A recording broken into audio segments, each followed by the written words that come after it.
Randy, ayo kita coba soal ini ya. Berapa hasil dari 5 ditambah 3? Saya belum tahu, Bu. Tidak apa-apa. Yuk kita hitung bersama.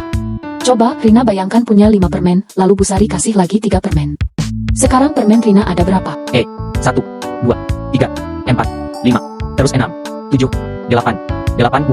Bagus sekali, Randy. Jadi, 5 ditambah 3 sama dengan 8. Ya, betul.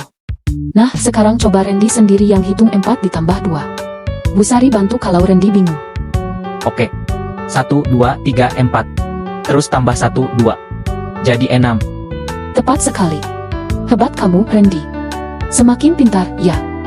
Hehe. Terima kasih, Bu Sari. Aku suka berhitung sekarang.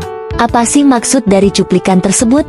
Simak penjelasan berikut. Lev Vygotsky mengembangkan sebuah teori pembelajaran yang menonjolkan peran penting interaksi sosial dalam perkembangan kognitif. Menurut pandangannya, lingkungan sosial dan budaya memiliki pengaruh signifikan terhadap cara seseorang belajar.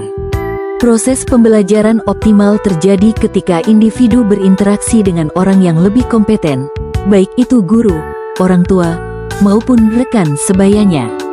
Konsep fundamental dalam pemikirannya adalah zona perkembangan proksimal, ZPD, yang menggambarkan kesenjangan antara kemampuan mandiri anak dan potensinya dengan bimbingan orang lain.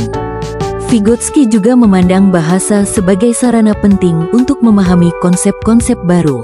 Dengan demikian, ia menegaskan bahwa belajar merupakan proses yang bersifat sosial, bukan individual semata.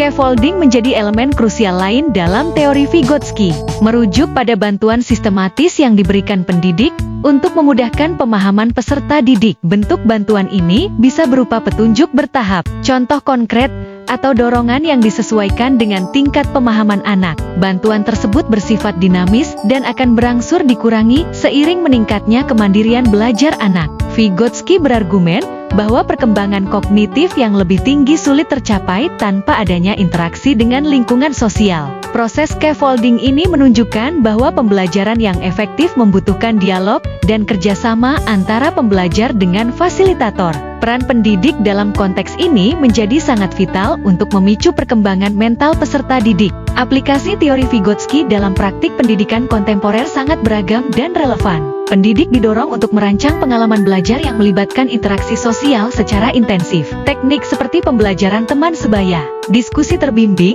dan proyek kelompok dapat mengoptimalkan SPD peserta didik. Guru perlu memberikan dukungan yang tepat sesuai tingkat perkembangan masing-masing siswa, kemudian secara bertahap mengurangi bantuan tersebut. Dalam konteks kekinian, teknologi digital dapat berfungsi sebagai alat mediasi yang efektif dalam pembelajaran. Dengan demikian, prinsip-prinsip Vygotsky tetap aktual karena menekankan sifat sosial dari proses belajar dan pentingnya adaptasi kultural dalam pendidikan.